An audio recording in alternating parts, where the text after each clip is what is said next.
ውስጥ ነው የገባሁት። አባ ምንም ቢሆን እስካሁን ህጋዊ ሚስት ነች። ቶሎ እንዲሻላት ጸሎት እናድርግ። አሁን ባለችበት ሁኔታ ምንም ማድረግ አትችልም። ካሌብ ሄሎ ትሁት። ካሌብ ትሁት ምንድን ነው ያልሽው? ምን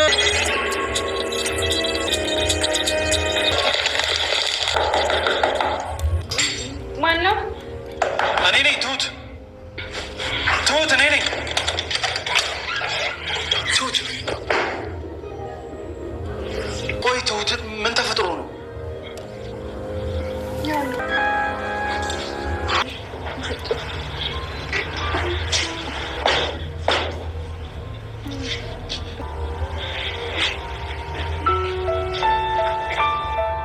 ቲና በደረሰባት የመኪና አደጋ ምክንያት ወደ ቤት ተመለሰች። ተመስገን የትሁትን ቁም ሳጥን በመክፈት ከናባባ ቤት በሌሉበት መጥቶ ልብሷን ወስዶ ጠረኗን በማሽተት ለመጽናናት እየሞከረ እንመለከተዋለን። ሰላም የጨጮ ቻናል ተከታታዮች ሰላማችሁ ባላችሁበት የዓለም ዳርቻ ሁሉ የበዛ ይሁንልኝ እያልኩኝ ትሁት ድራማ ክፍል 58 አሁንም እንደቀጠለ ነው።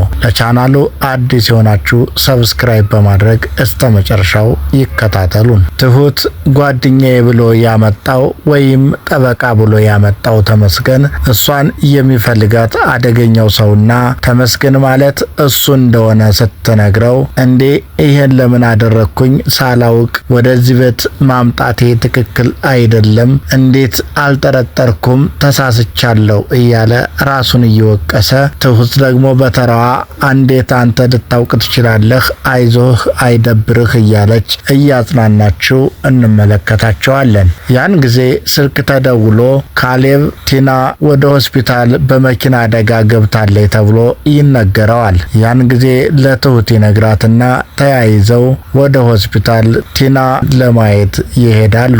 ኤደን ግን ዳንኤል ናፍቋት ስልክ ደውላ እያወራችው ነው። እኔ ናፍቄያለሁ፣ መቼ ነው የምትመጣው? እኔ ልቅርብ ብቀርም አዎ ግን ናፍቄያለሁ እያለች እኔም እወድሃለሁ እያለች ፍቅሯን ከዳንኤል ጋር እያጣጣመች እያለ በድንገት ባጠገቧ ተመስገን ያልፋል። ያን ጊዜም ደንግጣ እየተርበተበተች ባለችበት ሰዓት ተመስገን ግን ሳቅ እያለ ኤደንን በማየት ገልመጥ አድርጓት ያልፋል። ያን ጊዜ ወዲያው ከትሁት ስልክ ተደውሎ ቲና የመኪና አደጋ ደርሶባት ወደ ሆስፒታል ገብታለችና ብላ ለኤደን ስትነግራት ኤደንም ደንግጣ ወደ እነሱ ትሄዳለች። ተመስገን ግን ወደ አባባ ቤት እየገሰገሰ በመሄድ እነሱ ቤተሰቡ በድንጋጤ በሌሉበት ቤታቸውን ዘግተው ወጥተው በሄዱበት እሱ ተደብቆ ሂዶ በሩን ከፍቶ ገብቶ ልብሷ ያለበትን ቁም ሳጥን ፈልጎ በማግኘት መላ ልብሷን እየዘረገፈና እያወጣ እያንዳንዱን ልብስ የልጅነቷን እስከ እውቀቷ ስትለብሰው የነበረውን ልብስ እያገላበጠ ጠረኗን ያሸታል። እሱ እልም ያለ ፍቅር ውስጥ ነው። እሷ ደግሞ እሱን እየሸሸች ኃይለኛ ጥላቻ ለሷ ምንም የማያቋርጥ ፍቅር እሱ ቢሰጣትም እሷ ግን እሱን እየሸሸች እየፈራችው እንመለከታለን። እሷን ያገኘ መስሎት ቢጃማዋን ይዞ ጠረኗን እያሸተተ ከቤት ወጥቶ ሊሄድ ሲል ትሁት ግን ትደርሳለች። በሩን ከፍታ ማን ሊገባ ይችላል እያለች በሩ እንደዘጉት ሆኖ ያላገኘችው ትሁት በሩ እንዴት እንዲህ ሊሆን ቻለ እያለች እየተደነጋገጠች ባለችበት ተመስገን ብር ብሎ ከቤት ሩጦ ሲወጣ እሷ ደንግጣ ትጮኻለች። እሱ ግን አየት አድርጓት ሰረቅ አድርጎ በዓይኑ ተመልክቷት ጥሏት ይሄዳል። ከዛም ትንሽ ከተረጋጋች በኋላ ቤቱን ቆልፋ ወደኋላ ዞር ስትል መሀል ሳሎን ላይ አንድ አጭር የተጻፈ ደብዳቤና ቢላዋ አንድ ላይ ተቀምጦ ታገኘዋለች። ያን ጊዜ ቢላዋውን ትታ ወረቀቱን አንስታ ስታነብ እኔ ያላንቺ መኖር አልችልም፣ አንቺ የኔ ብቻ ነሽ፣ የማንም ስትሆኚ ማየት አልፈልግም የሚል አጭር መልእክትና ቢላዋው ደግሞ ይሄ ባይሆን የሚፈጠረውን እወቂ የሚል መልእክት እንዳለው አስቀምጦላት ሄዷል። ከዛም በፍጥነት ፈርታ በሩን ትቆልፋለች። ስልኳንም አንስታ ለካሌብ ደውላ እያለቀሰች በከፍተኛ ሐዘኔታ ውስጥ ሆና ትነግረዋለች። ከዛም ካሌብ ከአባቱ ጋር እያወራ ቁጭ ብሎ እንዴት ይቺ ልጅ ሆስፒታል ገብታ አሁን ከማን ጋር ልትሆን ነው? እንግዲህ ወደኛው ልትመለስ ነው ወይ? ድጋሚ ወደ ቤታችን ልትመጣ ነው ወይ? ህይወታችን ልትወጣ እኮ አልቻለችም እያለ አባባ ጋር ካሌብ ያወራል። በዚህ ሁኔታ ላይ ነበረ ትሁት ደውላ የተፈጠረውን እና ተመስገን እቤት መጥቶ ያደረገውን የነገረችው። ከዛም በፍጥነት መሄድ አለብኝ ብሎ አባባን አስፈቅዶ ይሄዳል። አባባም አብሬክ ልሂድ ቢልም ካሌብ ግን እኔ በቃለሁ ብሎ በፍጥነት ወደ ቤት ይሄዳል። ከዛም በሩን ሲያንኳኳ በከፍተኛ ድንጋጤ ሆና ማነህ ትላለች ትሁት። ያን ጊዜ ካሌብ ነኝ ሲላት በሩን በፍጥነት ትከፍትለታለች። ያን ጊዜም ዘላ ካሌብን እቅፍ አድርጋ በመያዝ ከሐዘኔቷና ከድንጋጤዋ ትጽናናለች። የፍቅር አይን እየታየባቸው እየተመለከትናቸው ሳለ ሁኔታውን ካሌብ ይጠይቃታል። በዛን ሰዓት በእጇ እያመላከተች የጠቀለለችውን የሸበለለችውን ወረቀትና ቢላዋውን ስታሳየው ካሌብ ፈጥኖ ቢላዋውን አንስቶ ሰውየው ያሰበውን በአንደዚው በቢላዋው ምልክት ያውቃል። ወረቀቱንም አንስቶ ያነባል። ከዛም ቆይ እሰራለታለሁ እያለ ይፈክራል። እሱ እኮ አደገኛ ሰው ነው፣ ምን ልታደግ ትችላለህ? ተው አርፈ ተቀመጥ እያለች ትሁት ደግሞ በፍርሃት እሱን ታጽናናዋለች።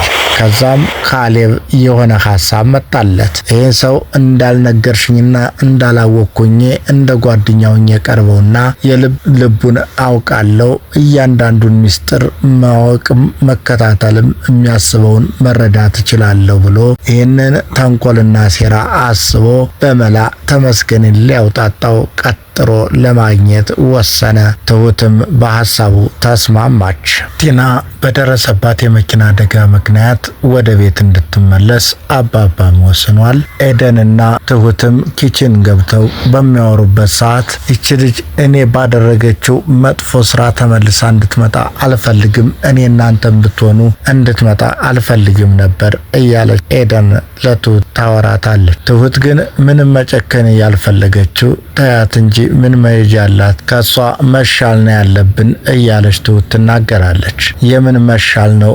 ከሷ መማር ነው እንጂ አባባ ላይ ያደረገችውን መልሶ ማድረግ ነው እንጂ እያለች ኤደን በጥላቻና በአድራጎቷ በክፉነቷ እየመሰከረችባት ነው። ትሁት ደግሞ አሁን መብላት አትችልም፣ መራመድ አትችልም፣ ስለዚህ እሷን ክፉ ካደረግናት እኛ ከሷ በምን ተሻለን እያለ ደጋግማ ብትልም ኤደን ግን እንድንበቀላ ትፈልጋለሁ እያለቻት ነው። በዛን ሰዓት ካሌብ ተሸክሞ አባባ አብሮት ቲናን ወደ ቤት ይዘዋ ሲመጡ ሁላቸውም ደንግጠው ይመለከታሉ። አባባ ደክሞ ስለነበረ ትሁትን ውሃም ጭልኝ ይላታል። ካሌብን ደግሞ ድርቺ ቲና ደክማ ሊሆን ስለሚችል ወደ መኝታ ክፍል ወስደህ አስተኛት ብሎ ከሶፋ ያስቀመጣትን ቲና መልሶ አዝሎ ወደ መኝታ ቤት እንዲወስዳት አባባ ያዘዋል። በዛን ሰዓት ትሁት ውሃውን ይዛ መጣ ለአባባ መስጠቱን ትታ ካሌብ ቲናን ተሸክሞ አቅፎ ወደ መኝታ